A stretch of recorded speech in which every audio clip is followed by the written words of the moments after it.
Okay, so tayo po ay manalangin. Let's pray. Dakilang Diyos na makapangyarihan po sa lahat. Maraming pong salamat po sa gabing ito. Salamat po sa inyong kabutihan na patuloy po na sagana ang biyaya ninyo sa aming buhay. At salamat po sa lakas na patuloy na pinagkakalob niyo po sa amin. At purihin ka dakilang Diyos. Patuloy po na kami po ay gabayan niyo po, turuan at bigyan ng kaunawaan sa pagitan ng inyong pagkilos ng Banal na Espiritu sa gabing ito, at ang inyong salita ang maging magbigay ng tanglaw sa aming buhay, sa aming mga paniniwala, Panginoon, doktrina na dapat naming tayuan, Panginoon. Purihin ka dakilang Diyos sa pangalan po ni Jesus. Amen at amen. So minsan pa po mga kapatid ay good evening po sa lahat, no? At purihin natin ang Panginoon. So tayo po ngayon ay nasa 31 po ang ating attendance. So tayo po ngayon ay nasa 31. So nagpapatuloy po tayo dito. Isishare ko na po itong ating pagtuturo, yung aking PowerPoint. So important contrast in the Bible. At ang ating foundational text po ay Jeremiah chapter 23 verse 28. The prophet that hath a dream, let him tell a dream, and he that hath my word, let him speak my word faithfully. What is the chaff to the wheat, saith the Lord? At things that are different are not the same. Yung mga bagay na magkaiba, hindi po pareho. At dito po ay tinatalakay po natin yung important contrast. Contrast, ibig sabihin yung pagkakaiba. Okay? At iniisa-isa po natin yung mga pagkakaiba sa banal na kasulatan, at napakahalaga po ito pong ating pong subject na po ito. Okay, magpatuloy po tayo. Ngayon po ay tayo po ay nasa important contrast number 35 na po, mga minamahal. Number 35 na po tayo. Amen, no? At ngayong gabi po ay tatalakayin po natin yung threefold imputations in the Bible. No? Meron pong tatlong magkakaibang imputations in the Bible, at mahalaga din po na ito po ay maisama natin dito sa important contrast, sapagkat pag hindi po nakita natin yung mga pagkakaiba nitong imputations na binabanggit po sa Bible, ay isa din po ito sa magkikreate po ng confusion po sa bawat isa. So kaya ngayong gabi ay atin pong tatalakayin po itong bagay po na to. The word impute and its variations, ito yung mga nakalagay sa Bible: imputed, imputed, imputing. Ito po ay nag-appear a total of 15 times in the King James Version of the Bible. So 15 beses po, 15 times na ito po ay lumitaw po sa Bible. Yung salitang impute, ito po ay 3 times. Imputed appears 8 times. Okay? Imputed, twice po na ito po ay nag-appear sa Bible, at imputing, 2 beses po. So total all ay 15 times po na mababasa po natin sa buong Biblia po yung salitang impute or imputed, imputed or imputing. So yan po yung mahalaga po kasi po yung bagay na yan. Kapag ka po ako po ay nag-aaral ng salita ng Panginoon, unang-una ko pong tinitingnan ay ilang beses ba itong nag-appear sa Bible. Mahalaga ba yon? Yes, opo. At babasahin po natin yung mga talata na nag-appear yung mga salitang yon, at para po magbigay po sa atin ng malawak na nakaunawaan ang bagay po na yon. Babasa po tayo ng mga talata na nakalagay po itong doktrina lang itong imputations in the Bible. Sa 2 Corinthians chapter 5 verse number 19, to wit that God was in Christ reconciling the world unto himself, not imputing their trespasses unto them, and hath committed unto us the word of reconciliation. Basa po tayo ng isa pang talata, Romans chapter 4 verse number 8. Blessed is the man to whom the Lord will not impute sin. Another verse, Romans chapter 4, verse number 6. Even as David also describeth the blessedness of the man unto whom God imputed righteousness without works. So time and time again, sa doctrine po ng imputation, ay ito po ay nababanggit po sa banal na kasulatan. The word impute is synonymous with the word ascribe, attribute, account, credit, and recon. To recon something positive or negative to one's account. Ang impute, ito po ay connected sa banking system, no? Na ito po ay ia-account sa iyo, ilalagay sa iyong account. Okay? Itong bagay pong ito. So, mahalaga po na ating pong talakayin itong tatlong klaseng imputations in the Bible. So, the Bible teaches three great imputations, and each of them pertains to the doctrine of salvation. Kahit mahalaga po ito eh.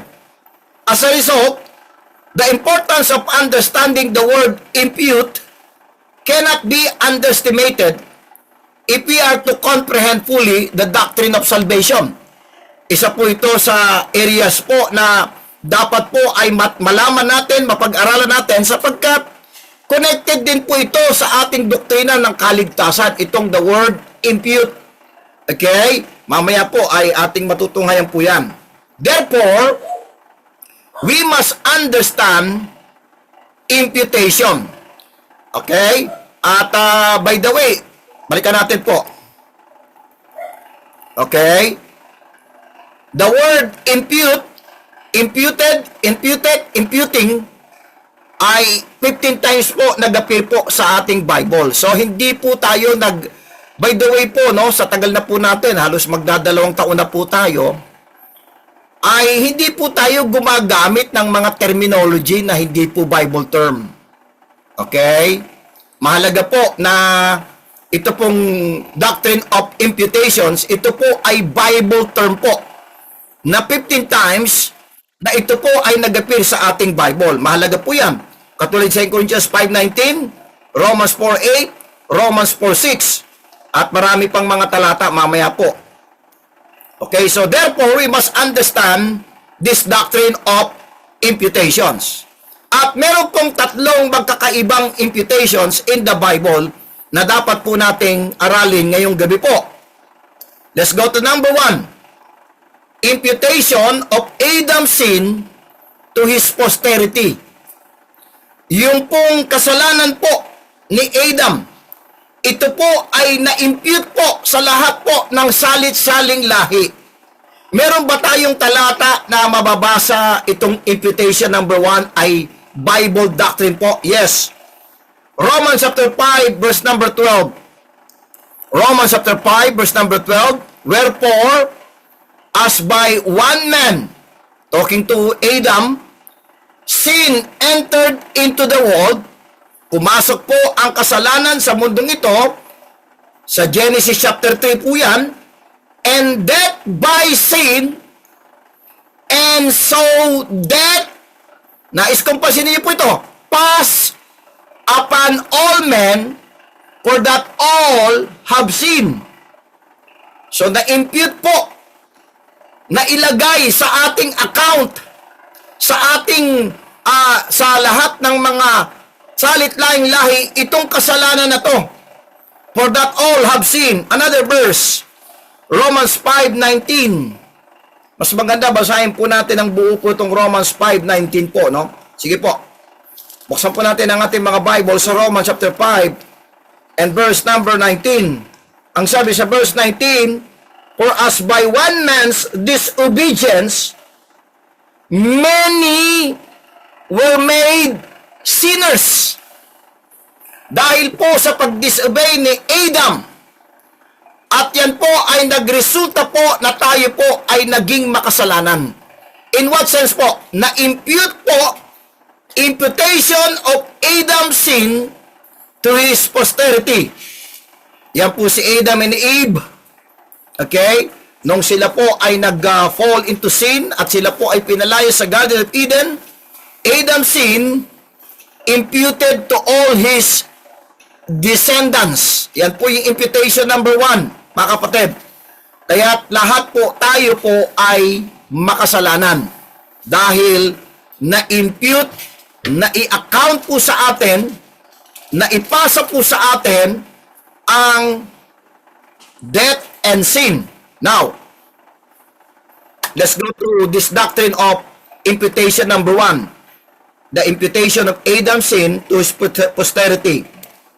This verse deals not with specific sins, but rather with the principle of sin which has corrupted the entire human race. We call this original sin or the depravity of man. Ang sabi sa Romans 3:23, for all have sinned and come short of the glory of God. When Adam sinned, the entire human race was plunged into sin. And after the fall, he and his descendants could only beget sinners. As a result, all men must suffer the ultimate consequence of sin, and that is death. Unang-una po, bagamat ito pong number 1 po na imputation ay yung imputation ni Adam's sin sa lahat po ng salit-saling lahi. First, the fall caused physical death. Para maunawaan natin, ano ba itong imputation na to na nanggaling po kay Adam na tayo po ay nakakuha na sabi natin itong lahat ng tao po ay nagpasa-pasa po itong sin na to. The fall caused physical death. Romans chapter 5 verse number 12. Basahin natin ulit. Ang sabi sa Romans 5:12,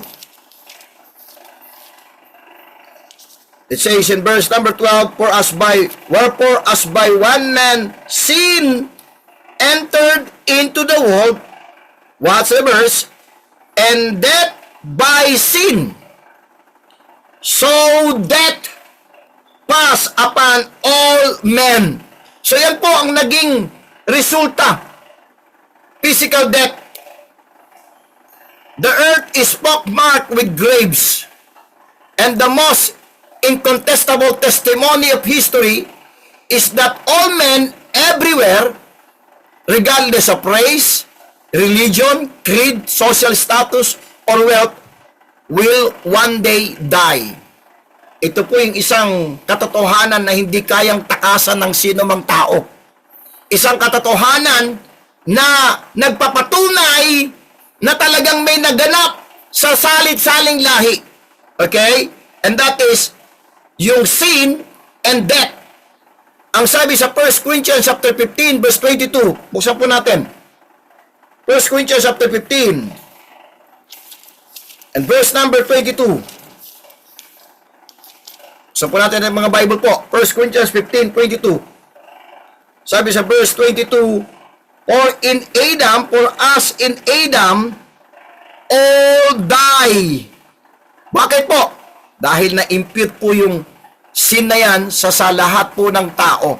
Kaya sa Genesis chapter 5, pasilip po natin, Genesis chapter 5, ito po yung naging first, the fall caused physical death eh. Genesis chapter 5 po. Ang ating pong mga Bible. Babasahin ko po sa inyo yung mga talata na yan. Tsagaan po natin ng konti dahil meron pong itinuturo po ang Bible po sa atin. Babalikan po natin 1 Corinthians 15:22 mamaya, no? Kay Adam lahat ay mamamatay. Kaya't sa kanyang genealogy dito po sa Genesis chapter 5 verse 5, and all the days that Adam lived were 930 years and he died. Nais ko pa sa niya, ha? Verse 8. And all the days of Seth were 912 years, and he died. Verse 11. And all the days of Enos were 905 years, and he died. Verse 14. And all the days of Canaan were 910 years, and he died. Verse 17. And all the days of Mahalalel were 895 years, and he died. Verse 20. And all the days of Jared were 960 and 2 years, and he died. Verse 27. And all the days of Methuselah were 960 and 9 years, and he died. Verse 31. And all the days of Lamech were 770 and 7 years, and he died. So, for in Adam, sabi sa 1 Corinthians 15:22, all died. Balikan natin yung 1 Corinthians 15:22. Basahin natin ang buo. So, kaya't makikita natin sa Genesis 5, lahat po ng salit-saling lahi ay nakaranas po ng physical death. 1 Corinthians chapter 15, once again po. Verse 22. For as in Adam all die, even so in Christ, kay Kristo naman, sa next po natin, contrast number 36, no? Yung contrast between Adam and Jesus Christ, no? Sabi diyan sa verse 22, even so in Christ shall all be made alive. Kaya sa genealogy po ng ating Panginoon sa Matthew chapter 1 at sa Luke po ay wala pong binabanggit na namatay. Okay? Sa Matthew chapter 1 hanggang verse 18. Okay? At yan po ay napakahalagang inote po natin yung bagay po na yan. So first, the fall caused physical death. Second, yung pagbagsak ng tao sa kasalanan, ito po ay nagbunga ng spiritual death. Hindi lamang physical death, kundi spiritual death. Isaiah chapter 59 verse number 2.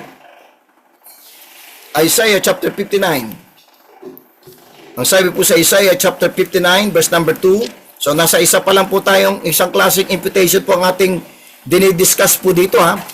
Ano yung imputation number 1? Adam's sin was impute, yung kanyang kasalanan ay inimpute po sa lahat po ng kanyang descendants. Okay? Isaiah chapter 59 verse number 2. But your iniquities have separated between you and your God, and your sins have hid his face from you, that he will not heal. Okay? He will not heal. Romans 6:23. Familiar verse. For the wages of sin is death, but the gift of God is eternal life through Jesus Christ our Lord. Yung death na yun po ay hindi lamang po tumutukoy sa physical, kundi yun po ay sa spiritual death. When Adam fell, he died spiritually. Sabi sa Ephesians chapter 2 verse 1. Maganda basahin po natin Ephesians chapter 2 verse 1. It says in Ephesians chapter 2 verse number 1, ito po yung bunga ng unang imputation na naganap sa Bible. Okay? Ang sabi sa Ephesians chapter 2 verse number 1, and you hath he quickened who were dead, okay? Who were dead in trespasses and sins. And his spirit must be quickened or made alive by God's grace. The body or flesh is the sinful, material part of man, which causes him to struggle between good and evil. The soul is the personal life of the individual and is made up of the mind, the emotions, and the will. It is the real you. The spirit is the part of man which God communicates with and makes alive through the new birth. Okay? Kaya yun sa Ephesians chapter 2 verse 1. When Adam fell, he died spiritually. Okay? Yan po yung nabanggit po, no? Sa Ephesians chapter 2 verse number 1. Let's go to third. Cause nitong imputation number 1. The fall caused eternal death. John chapter 8 verse 24. John chapter 8 verse number 24. John chapter 8 verse number 24. I said therefore unto you that ye shall die in your sins, for if ye believe not that I am he, ye shall die in your sins. Revelation chapter 20. Revelation chapter 20, verse number, natin sa verse number 15.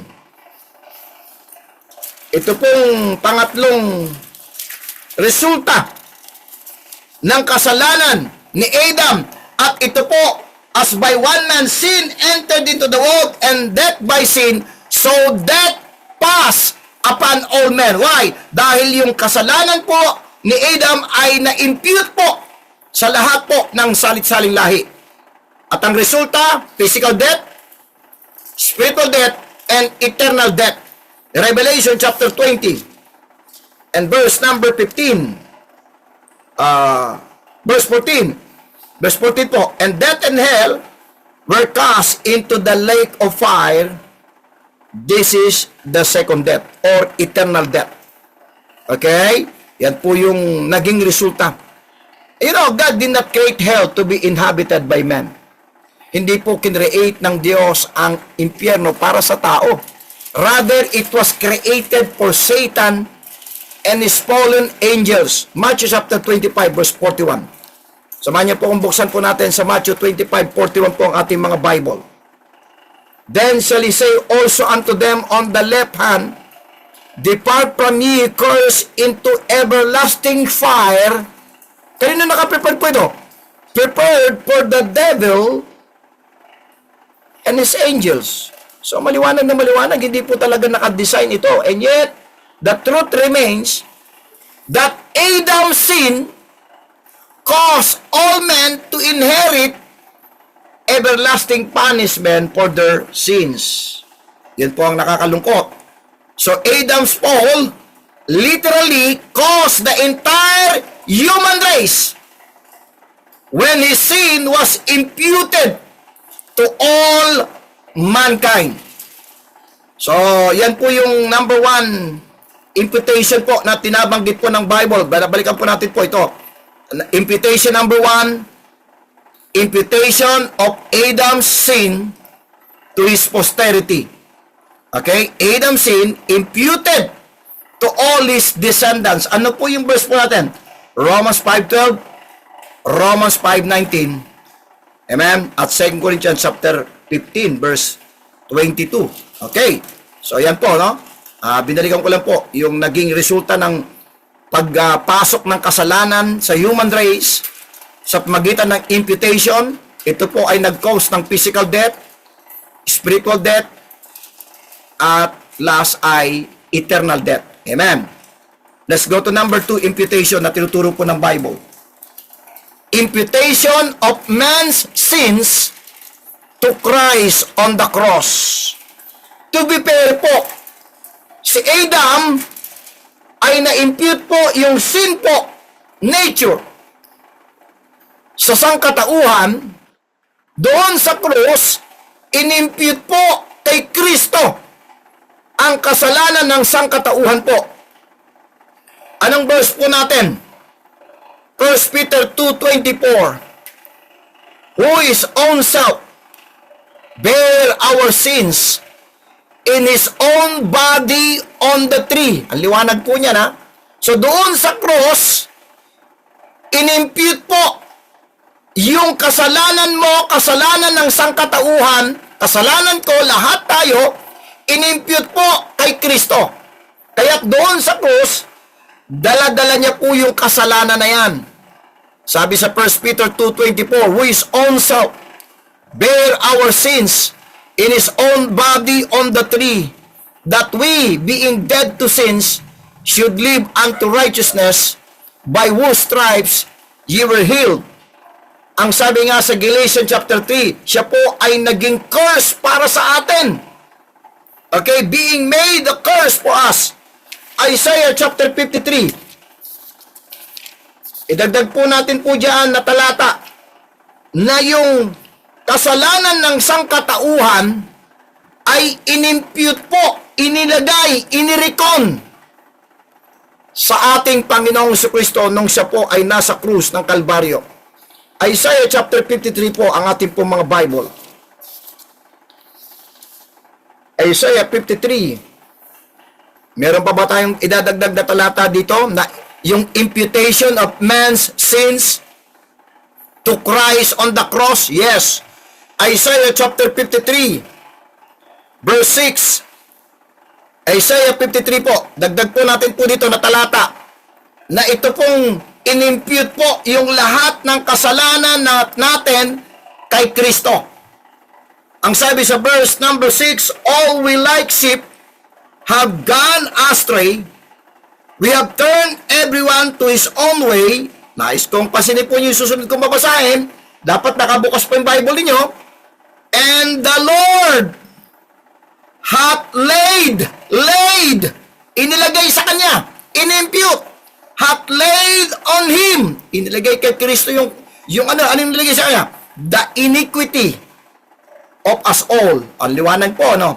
So, ito po, yung makasalanang tao, man's sins, imputed to Christ. Okay? Doon sa krus ng Kalbaryo, yung kasalanan natin ay inimpute po, inirikon, inilagay, ibinilang, taglay-taglay po niya. Doon sa krus ng Kalbaryo, yung kasalanan ng sangkatauhan. Tingnan natin po dito sa presentation po natin. When Jesus Christ was hanging on the cross of Calvary, He literally took every person's sin upon His own body. He actually physically became sin for us when God imputed all men's sin to Christ. Isaiah 53 po, no? Nakita natin. And the Lord hath laid on him. Kaya nga po, 2 Corinthians chapter 5 verse 21. 2 Corinthians chapter 5 verse 21. Another po na verse na magpapatunay itong number 2 imputation na inimpute kay Kristo yung lahat ng kasalanan ng sangkatauhan. Kaya fair po, balance po ang Diyos. Kaya ang tao hindi niya pwedeng ikatwiran. Wala naman akong kasalanan sa Garden of Eden. Bakit na-impute sa akin yung kasalanan yon? Okay? Pero ang tao ay makasalanan. Pero to be fair, yung kasalanan mo inimpute kay Kristo sa krus ng Kalbaryo. Ang sabi sa 2 Corinthians chapter 5 and verse number 21, for He hath made Him. Nais kong pansinin po nyo yung 2 Corinthians 5:21, mahalagang verse po ito. Okay, patungkol po sa doctrine of imputation. For He hath made Him to be sin for us. Who knew no sin? Wala namang ginawang kasalanan si Kristo. Siya po ay perfect. Okay? Wala po siyang ginawang kasalanan at hindi po siya nagkasala. And yet, ang sabi sa verse 21, or He hath made Him to be sin for us. Doon sa krus ng Kalbaryo, siya po ay naging personification ng kasalanan. Okay? That we might be made the righteousness of God in Him. This truth exemplifies the heart of the gospel. The sinless Savior took all men's sin upon Himself and freely offers forgiveness to all. Amen. Sabi sa John chapter 1 verse 29, the next day John seeth Jesus coming unto him and saith, behold, the Lamb of God, which taketh away the sins of the world. Two Old Testament animals prefigure Jesus as the Lamb of God. Para maunawaan po natin po itong number 2 imputation po Nasa number 2 na po tayo. Ano po itong number 2? The imputation of man's sin to Christ on the cross. At babalik po tayo sa Old Testament para maunawaan natin itong bagay po na to na inimpute po kay Kristo yung kasalanan ng sangkatauhan. First, Jesus was the lamb for the sin offering, the Lamb of God. Leviticus chapter 4 po tayo. Isa po natin ito yung mga Bible po sa Leviticus chapter 4. Leviticus chapter 4, verse 3 and 4. Sabi po sa Leviticus chapter 4, verse 3 and 4, if the priest that is anointed do sin according to the sin of the people, then let him bring for his sin, and he hath sinned, a young bullock without blemish unto the Lord for a sin offering. Verse 4, and he shall bring the bullock unto the door of the tabernacle of the congregation before the Lord, and shall lay his hand, ipapatong niya yung kanyang kamay upon the bullock's head, and kill the bullock before the Lord. Okay? So, bakit po, kumbaga, inilalagay doon sa offering na yon yung kasalanan. The sin offering was a lamb laden with the sins of the people. The lamb was sacrificed in the place of the sinful person. This is what Jesus did on the cross, mga minamahal. Sa Old Testament ay yung kasalanan ng mga tao ay inilalagay doon sa sin offering at pinapatay yung lamb, yung sin offering. At yan po ang ginawa ng ating Panginoon, mga minamahal. You and I have sinned, and we must of necessity have an offering for sin to appease God's righteousness and holy standards. Thank God, Jesus became our sin offering. Amen. Second, kasi po ang ating tinatalakay po dito ay two Old Testament animals. Prefigure Jesus as the Lamb of God. First, Jesus was the lamb for the sin offering of the Lamb of God. Mga minamahal. Okay? I-delete ko lang po muna po itong meron pong konting nakita kong sandali lang po na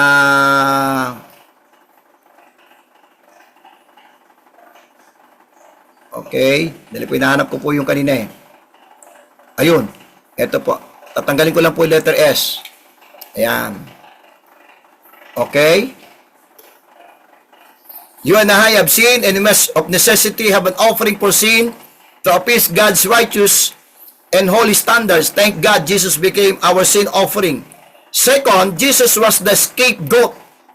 Taketh away the sin. Leviticus chapter 16. Meron pong scapegoat na binabanggit po sa Leviticus chapter 16 at nais kong pansinin niyo po yan dahil yan din po ay foreshadow po, picture po ng ginawa ng ating Panginoon sa atin.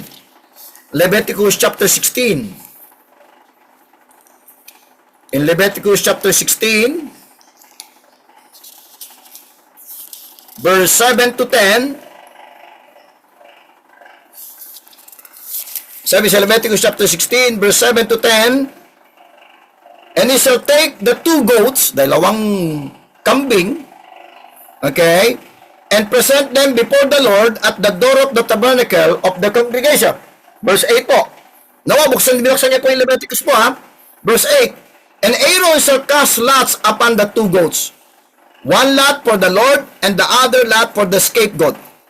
And Aaron shall bring the goat upon which the Lord's lot fell, and offer him for sin offering. But the goat on which the lot fell to be scapegoat shall be presented alive before the Lord to make an atonement with him, and to let him go for a scapegoat into the wilderness. And Aaron shall bring the bullock of sin offering which is for himself, and shall make an atonement for himself and for his house, and shall kill the bullocks of the sin offering which is for himself. Verse number, kaya makikita natin, Verse 20 po, for the sake of time, verse 20. And when he had made an end of reconciling the holy place and the tabernacle of the congregation and the altar, he shall bring the live goat. Verse 21. And Aaron shall lay both his hands upon the head of the live goat, and confess over him all the iniquity. So ipapatong ni Aaron ang kanyang kamay doon sa ulo ng buhay na kambing, and sabi diyan, and confess over him all the iniquities of the children of Israel, and all their transgression in all their sins, putting them upon the head of the goat, and shall send him away by the hand of a pitman into the wilderness. And the goat shall bear upon him all the iniquities unto a land not inhabited, and he shall let the goat in the wilderness. So, dala-dala nitong goat na yon yung lahat ng kasalanan. At alam naman natin kung yan po'y ginawa ng ating Panginoon. The high priest would present 2 goats before the Lord. One was to be slain as the sin offering, and the other was sent into the wilderness alive. At sabi sa Psalms 103, buksan po natin. Psalms 103.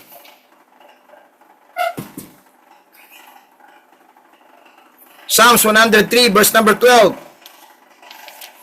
Sabi po sa Psalms 103 and verse number 12, as far as the east is from the west, so far hath He removed our transgressions from us. Paano niya na inalis yung kasalanan natin? Sa pamagitan ng imputation. Inimpute sa Kanya ang lahat ng kasalanan natin. Hebrews chapter 9 verse number 26. Katulad nung goat na yun, ay ganoon din ang ginawa ng ating Panginoon. Hebrews chapter 9 verse number 26. Sabi sa Hebrews 9:26, for then must he often have suffered since the foundation of the world, but now once in the end of the world hath he appeared to put away sin by the sacrifice of himself. Amen. But Christ came and shed his blood only once, and his sacrifice completely and forever remove our sins from us. Thank God, our sin was imputed to him on the cross. Amen. Dako tayo ngayon sa number 3, imputation. Balikan natin, paganda, para po nare-refresh po tayo, no? Bumalik to dito. Lumpas po tayo medyo lumpas tayo ng mahaba. Okay, dito po sa number 1. Para po at least number 1, imputation of Adam's sin to his posterity. Okay, ang verse natin Romans 5:12 at Romans 5:19. Wherefore as by one man sin entered into the world, and death by sin, and so death passed upon all men. Okay, Romans 5:19, for as by one man's disobedience, because of that, many were made sinners. So, dito tayo sa pangalawa. Number 2, imputation. The imputation of man's sins to Christ on the cross. Ang verse natin, 1 Peter 2:24, Galatians 3:13, 2 Corinthians chapter 5 verse 21 at Isaiah chapter 53 verse number 6. Inimpute kay Kristo ang lahat ng kasalanan ng sangkatauhan. Amen? So, dito tayo ngayon sa number 3. Una, yung kasalanan ni Adam ay na-impute sa lahat ng sangkatauhan. Pangalawa, yung kasalanan mo at kasalanan ko at kasalanan ng lahat ng tao ay inimpute kay Kristo sa krus ng Kalbaryo. Number 3, the imputation of righteousness of Jesus Christ to believers. This time, dahil inimpute yung kasalanan mo kay Kristo, ang ginawa ng ating Panginoon, after na siya po ay naging sin offering, naging final sacrifice, yung righteousness ni Kristo ay i-impute sa lahat ng sasampalataya. 2 Corinthians chapter 5 verse 21, for he hath made him to be sin for us who knew no sin. Bakit po? That we might be made the righteousness of God in him. Para lang sa ganon, ma-impute sa atin yung righteousness ni Kristo. Romans 5:19. Maganda, basahin po natin Romans 5:19 dahil meron pong contrast po doon eh. Tignan po yung contrast po doon. Romans chapter 5 verse 19. For as by one man's disobedience, ito po yung contrast, yung kay Adam. For as by one man's disobedience, ang nangyari, many were made sinners. Na-impute yung kasalanan na yon sa lahat ng tao. Pero itong maganda.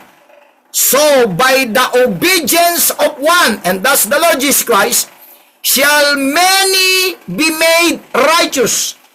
The moment na tayo ay nag-believe doon sa kasapatan, kakompletuang ginawa ng ating Panginoon, inimpute po sa atin yung righteousness ni Kristo. Romans 4:5. Let's turn our Bible, Romans chapter 4, verse number 5. Romans chapter 4 and verse number 5. I hope na hindi kayo nalilito dito sa tatlong klaseng imputation po sa Bible. Romans chapter 4, pag hindi po natin nakita yung contrast po na to, talagang yan po ang nagpapagulo, yung hindi natin nakita sa Bible, yung mga contrast na ito sa Biblia. Romans chapter 4 and verse number 5, but to him that worketh not, but believeth on him that justifieth the ungodly, his faith is counted, reckoned, inimpute, without, counted for righteousness.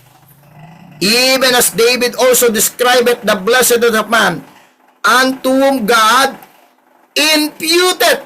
In-explain po yung nangyari po sa verse 5 Yung his faith is counted for righteousness. Ano pong naganap doon? Nung kinounted po ng Diyos for righteousness yung faith mo. Ito po yun. Unto whom God imputed righteousness without works. Amen. So, yung righteousness ni Kristo ay inilagay po, inirecon, inimpute po sa atin nung tayo po ay nanampalataya. Ito ikaw, Christ's righteousness, yung ginawa ni Kristo na righteousness, imputed to every believers. Ang ganda po ng ginawa ng ating Panginoon, mga minamahal. Amen. Okay?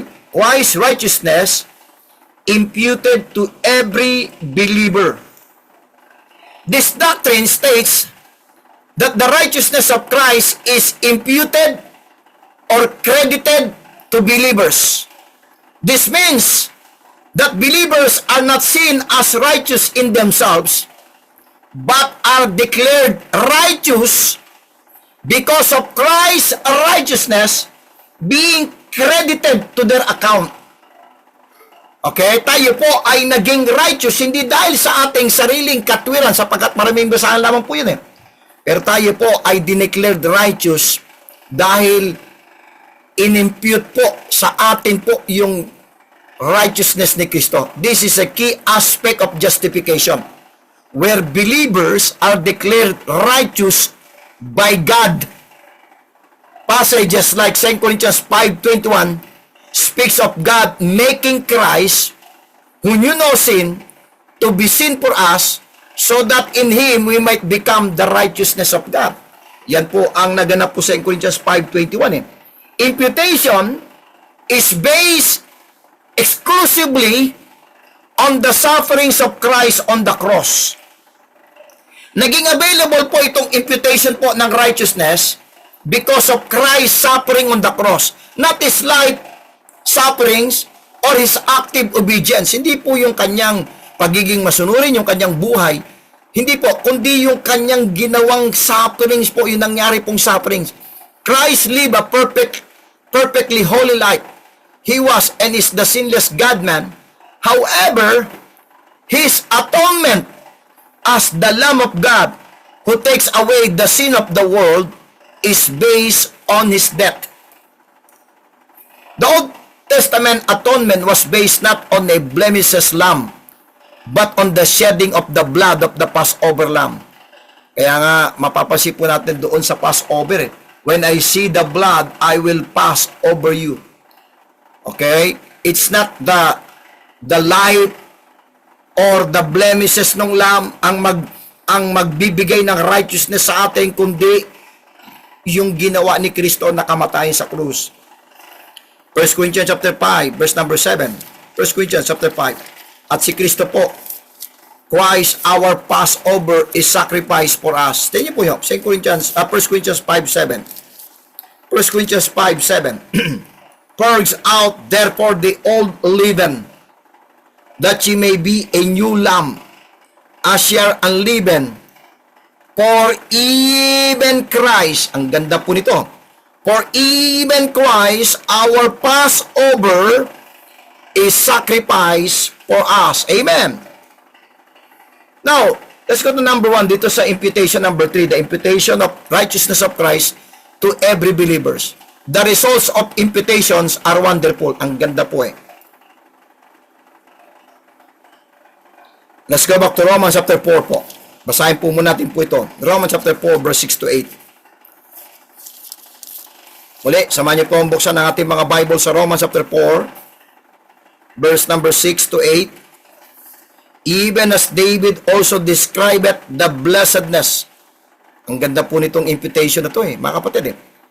Even as David also described the blessedness of the man unto whom God imputed righteousness without works, saying, Blessed are they whose iniquities are forgiven and whose sins are covered. Blessed is the man to whom the Lord will not impute sin. Surely there is no greater blessedness than to stand righteous in the sight of God apart from our own works. Through the vicarious sacrifice of Christ, our iniquities are forgiven and our sins covered. Thanks to the glorious gospel of Christ, sin is not imputed to us, and Christ's righteousness is imputed to our account. Imputation speaks of the accounting of salvation. Imagine, ito po yung isang illustration po. Ano ba yung imputation na ginawa ng ating Panginoon? At ang sabi po, balikan natin yung Romans chapter 4 bago ko basahin po itong illustration na to. Romans chapter 4, once again po tayo. Dahil meron po akong gusto kong ipapaunawa sa bawat isa. Sabi sa verse 8, Romans 4:8 po. Sige po, samahan niyo po kung buksan po natin sa Romans 4:8. Mahalaga po ito eh. Matapos pong ma-impute yung righteousness ni Kristo sa atin, okay? Sa verse 5 and 6, after nang ikaw ay na-save, ang sabi sa verse 8, Blessed is the man to whom the Lord will not impute sin. So, imagine natin na merong ledgers of checkbooks. One ledger itemizes your sin. Parang sabihin natin, merong dalawang notebook na dalawang magkahiwalay na notebook. Yung isang notebook, nakasulat doon lahat ng kasalanan mo. Every transgression, trespass, and iniquity in your life has been recorded. Okay, kay Mige. Imaginein mo na merong dalawang notebook. Yung isang notebook, sabihin natin doon sa left side ng notebook mo, doon sa left side, yung isang notebook, nakalagay doon lahat ng kasalanan mo. And then sa kabilang side, another ledger or notebook itemizes the righteousness of Christ. Watch.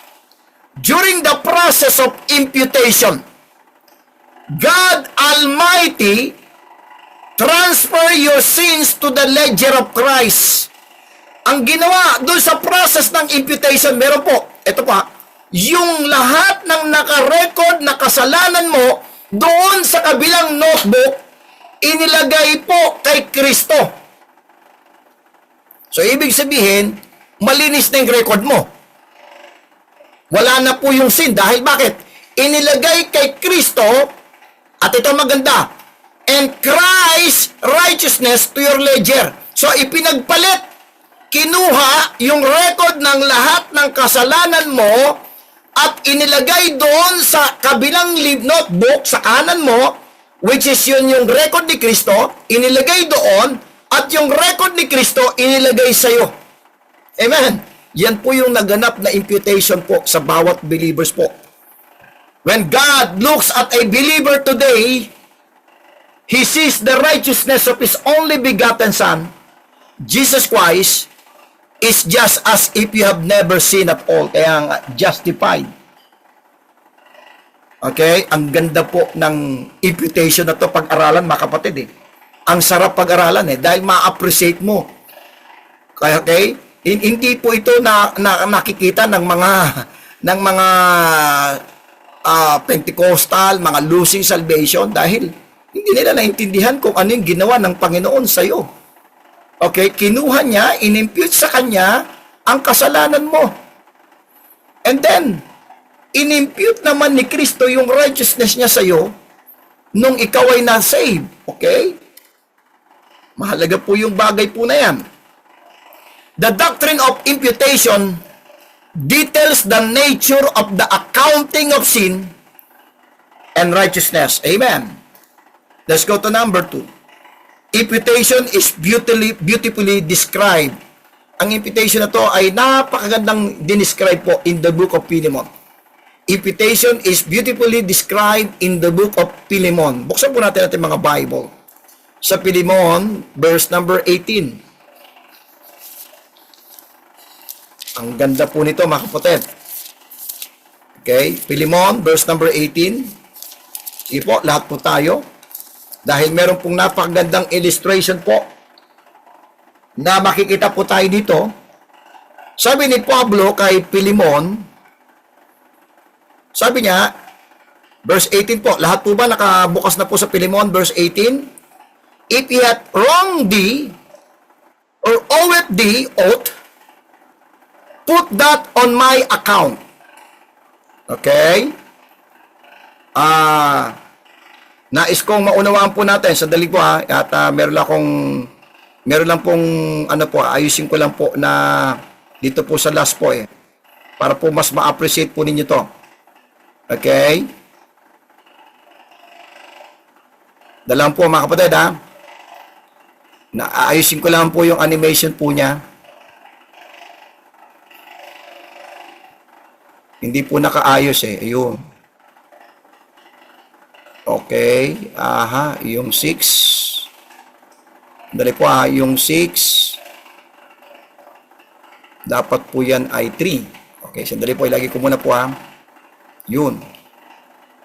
And then yung 7, dapat po ay nasa 4. Dali po. Yun. Nagkabalibagtad po yung 8, dapat po ay nasa 5. Naayos ko lang po itong animation po Yung 9 dapat nasa 6. And then yung 10 dapat po ay nasa 7. Medyo na po yung animation po nito. Yung 9. Okay, ito pong itong 8. Yung 8, 7, 8, ayun, nagkabaliktad po itong 9, 10. Yun, okay. Sige po, tuloy ko po. Imputation is beautifully described in the book of Philemon. May sinabi po si Pablo, sabi niya kay Philemon, if he hath wronged thee or oweth thee aught, sabi niya kay Philemon, put that on my account. Think about the spiritual symbolism in this book.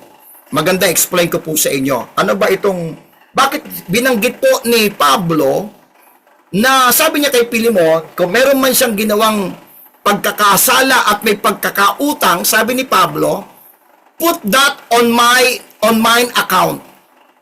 Para maunawaan natin, ano ba yung scenario po dito? Si Philemon po ay isang believers po. Okay? Matapat na believers po ng Panginoon. Isa po siyang businessman, isang rich man na meron po siyang tauhan dati. Okay? Slave na nagngangalang pong Onesimus. Okay?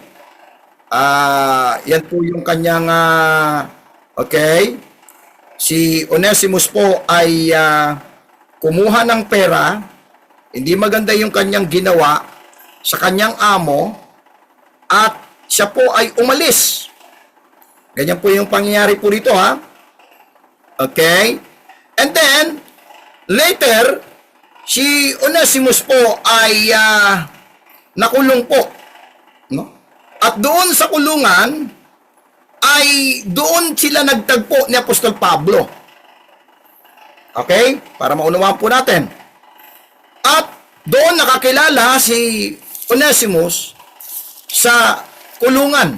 At nung siya ay lumaya na, ay ipinabalik ni Pablo si Onesimus kay Pilimon. Okay?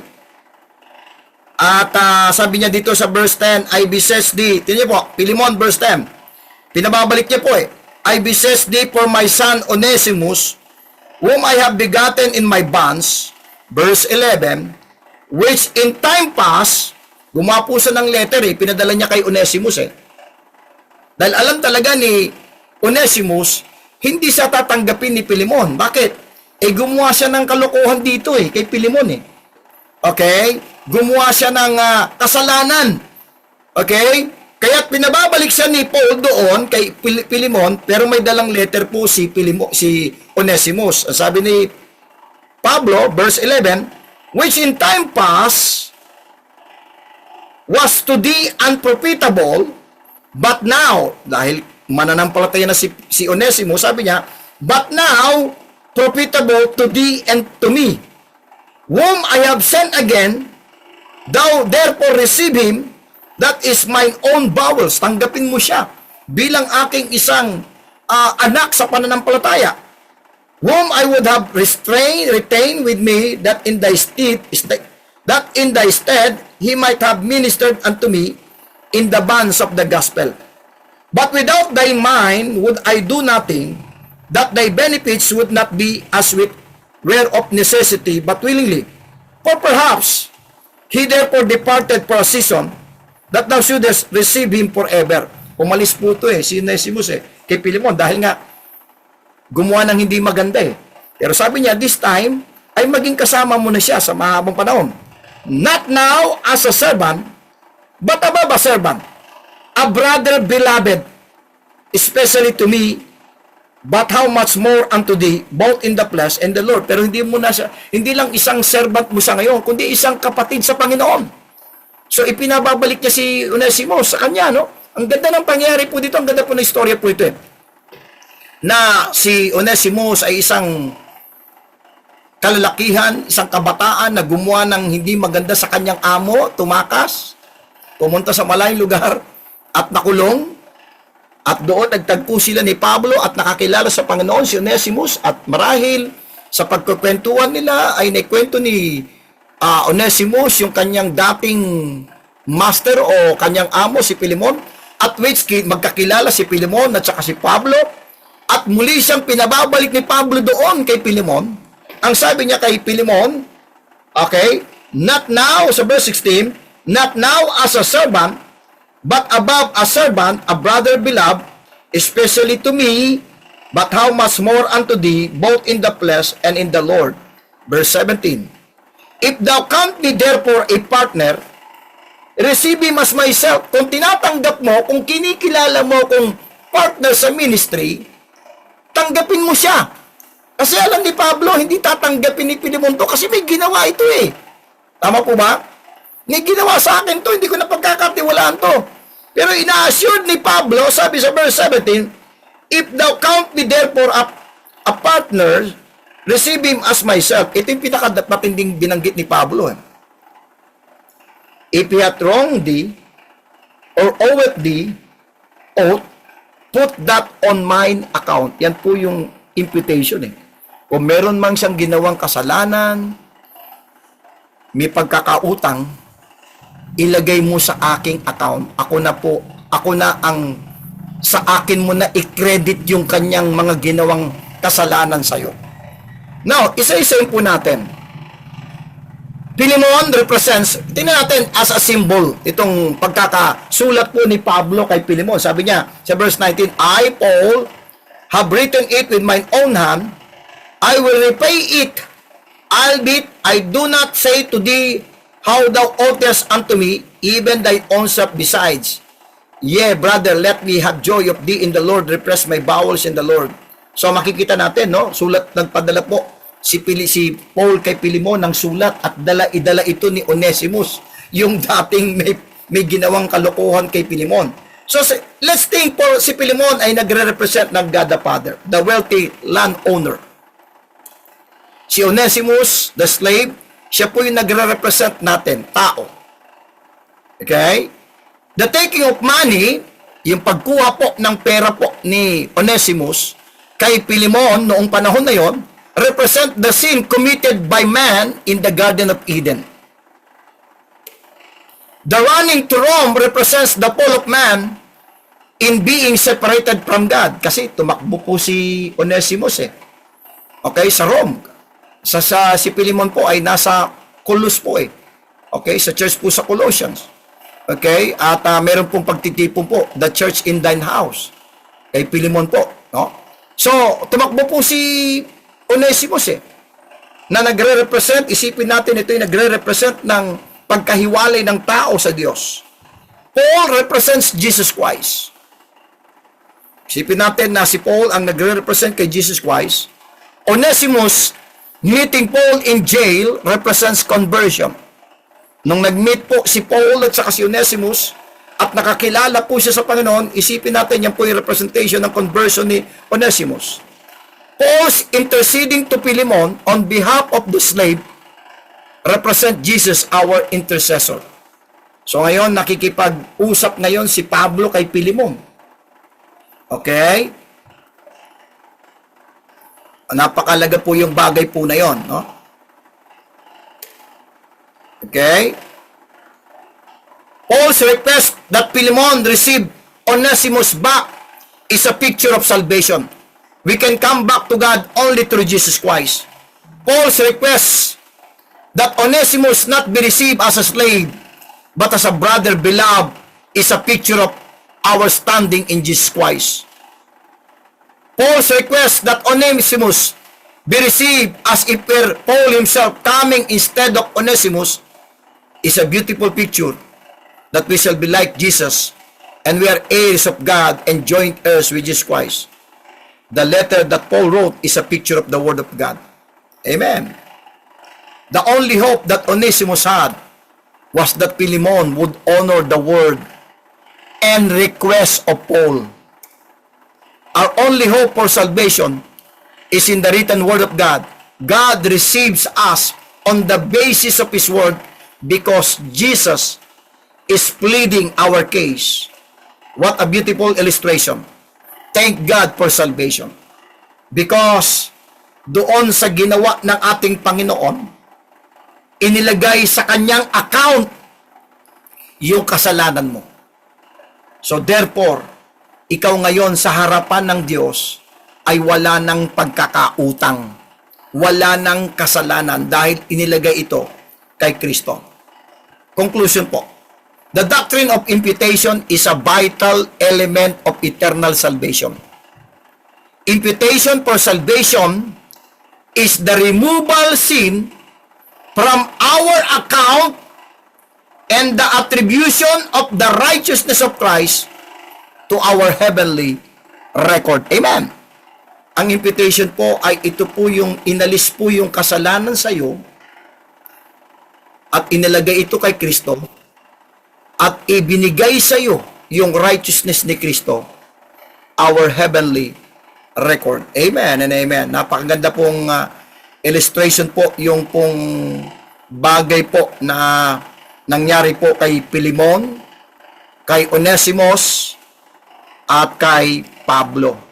So, amen. Praise God for that. At I hope na nakita po ninyo. And hopefully po, bukas po, mga kapatid, dali po i-stop recording ko na po muna po.